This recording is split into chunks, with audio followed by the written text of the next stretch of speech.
We're going to be talking about linear combinations and spans. So let's take, for example, we have this vector v that's in R3, right?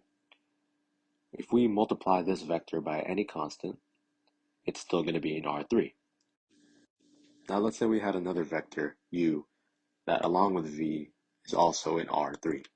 Then if you add u and v together, the new vector you would get is still going to be in R3. Now you can combine this vector multiplication and addition to get any vector you want and it will still be in R3. And the span of a set of vectors is all the possible linear combinations you can get.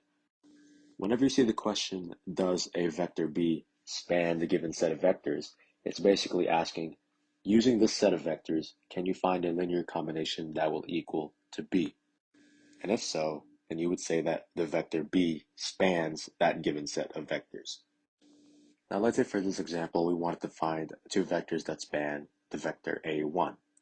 Since it's just by itself, we can just multiply A1 by any constant we want. In this case, I picked 6.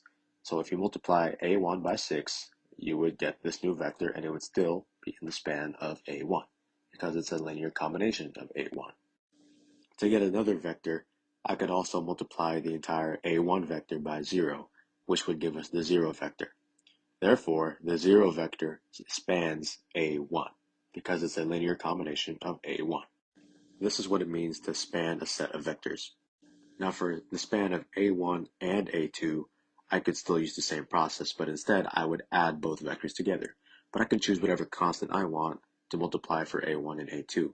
In this case, I chose 3 times A1 plus 2 times A2, which when you add it up together, is going to give you the new vector 3, 8, which happens to span the vectors A1 and A2, because 3, 8 is a linear combination of the vectors -1, 2, and 3, 1.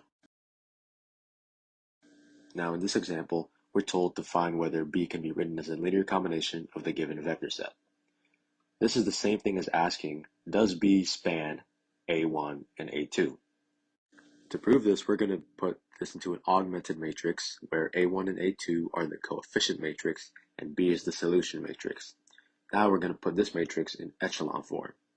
To do that, we're going to use the -1 on the first row and get rid of the 2 on the bottom row. To do this, we do row 2 plus 2 times R1, which gives us this matrix.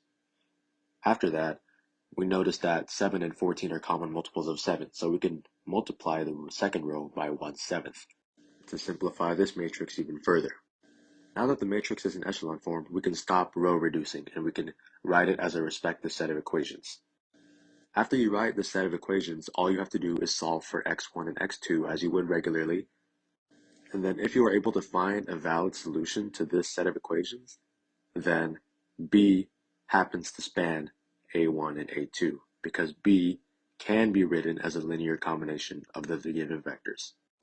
You can see that this works because you can use the solution vector x that we just found and plug it in as scalars multiplying each respective matrice.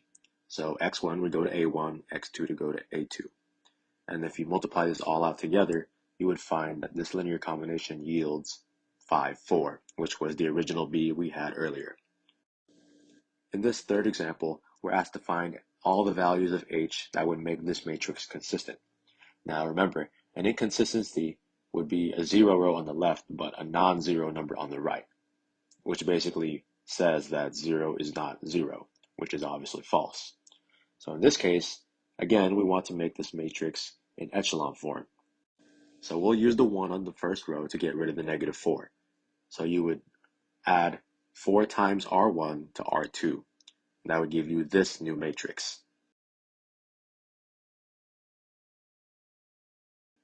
Now that this matrix is in echelon form, we can write it out as a set of equations. But in this case, you just need to write it the second one, because that's the one with the 0 in it.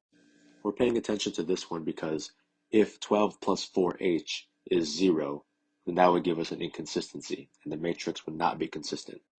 So all we need to do here is solve for h, and that would give us all the values of h that would make this matrix consistent. As you can see, h cannot be -3, but it can be any other number, just not -3, for this matrix to be consistent.